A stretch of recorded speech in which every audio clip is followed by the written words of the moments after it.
Yan. So, nag-shape na po siya ng diamond. So, itong puti po, para ma-lock natin siya, gagawin natin po ay double hitch. Same process, double hitch po.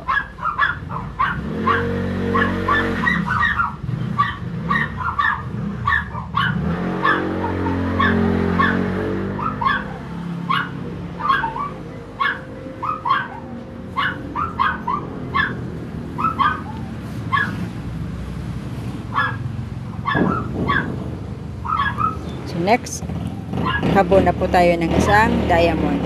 Ang gagawin po natin ay 5 piraso ng diamond shape. So, mag-start po tayo ulit. Same process.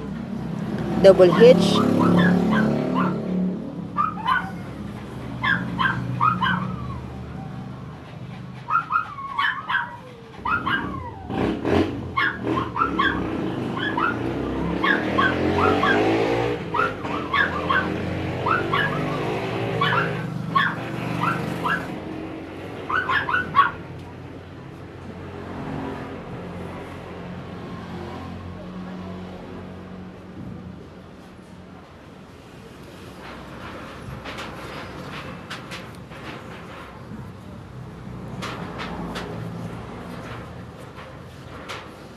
Same process sa right side, sa left side.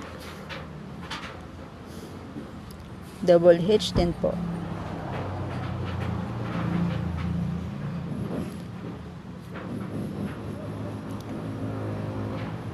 So, habang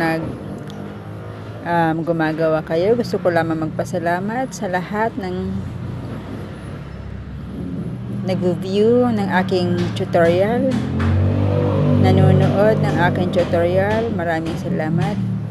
Ito po ay ang pinakauna kong macrame tutorial. Sana po isuportahan nyo. Maraming salamat. Ayan, same process. Square knot.